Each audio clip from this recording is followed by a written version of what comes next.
Hello everyone. तो आज हम जो है सरफेस टू ग्रोथ रेशियो पढ़ेंगे। Surface to growth ratio specifically microbiology के टर्म्स में अगर देखा जाए तो हमारे माइक्रोबियल सेल्स जो हैं वो अलग अलग शेप और साइज़ के होते हैं। जैसे कुछ हमारे सेल्स स्फेरिकल होते हैं, तो कुछ जो है सेल्स हमारे रॉड शेप्ड सेल्स होते हैं, और कुछ जो है ऐसे सर्कुलर स्पाइरल ये शेप में भी होते हैं। तो सरफेस टू ग्रोथ रेशियो होता है कि जब कोई सेल का साइज़ छोटा या बड़ा हो तो वो कैसे न्यूट्रिएंट्स को लेते हैं और इसका क्या बेनिफिट है। और अगर हमारे पास दो कंडीशन है, कोई सेल एक बहुत बड़ी सेल है, एक बहुत छोटी सेल है, तो जो लार्ज सेल्स हैं उनमें इन जनरल हम देखें उनका जो रेडियस होता है लार्ज सेल्स का वो बड़ा होता है। तो लार्ज सेल्स का रेडियस बड़ा होगा और स्मॉल सेल्स जो होंगे उनका रेडियस जो है वो छोटा होगा। तो ये दो इम्पोर्टेंट चीज़ें हैं। तो advantage of being a small cell ये है कि आपका जो सरफेस अपॉन वॉल्यूम रेशियो है, जैसे मैथमेटिकली अगर इसको देखेंगे 4/3 पाई आर क्यूब, ये इसका फार्मूला है सरफेस का, और वॉल्यूम का फार्मूला है 4 pi are square.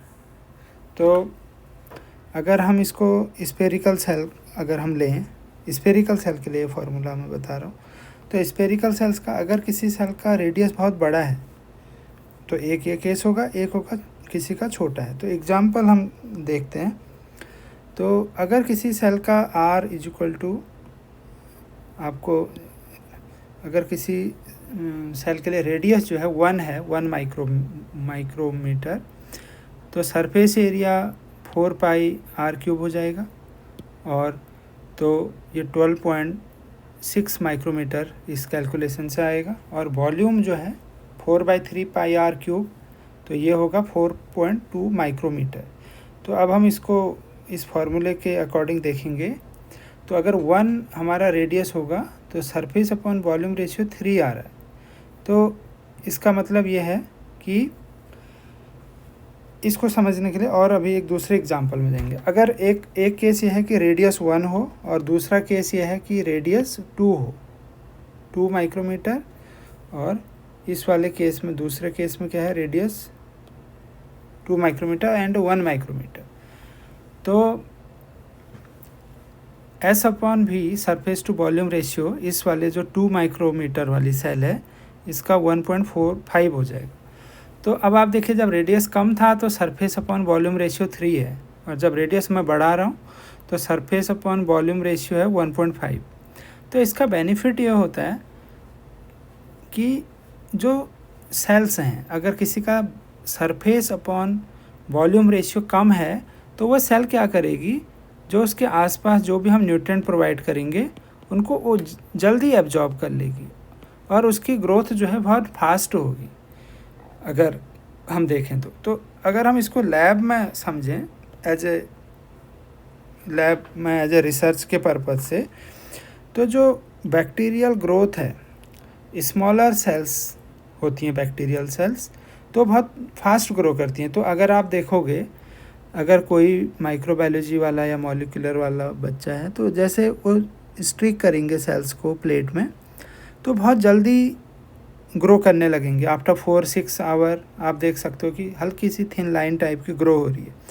But large cell, जैसे फॉर एग्जांपल साइनोबैक्टीरिया है या एल्गी है, तो एल्गी और साइनोबैक्टीरिया के केस में आप देखोगे ग्रोथ को बहुत सारे कई डेज लग जाएंगे। जैसे आप अगर सेम दोनों को लैब में ग्रो करवाओ, ये एल्गी जो है it took many days to grow, और जो बैक्टीरियल सेल्स हैं वो बहुत फास्ट आवर्स में ग्रो हो जाएंगी। तो ये एक डिफरेंस है। अब ऐसा क्यों हो रहा है, उसके पीछे कंसेप्ट है radius, surface upon volume ratio का, और वो डिपेंड कर रहा है रेडियस पे। तो ये एक बेनिफिट है। अब जैसे बहुत हम देखते हैं नेचुरली बहुत सारे माइक्रोब्स हैं, तो कुछ जो है मैंने नेम लिखे हुए हैं, तो आप देख सकते हो कि जैसे थायोमार्गेरिटा नेमीबियंसिस।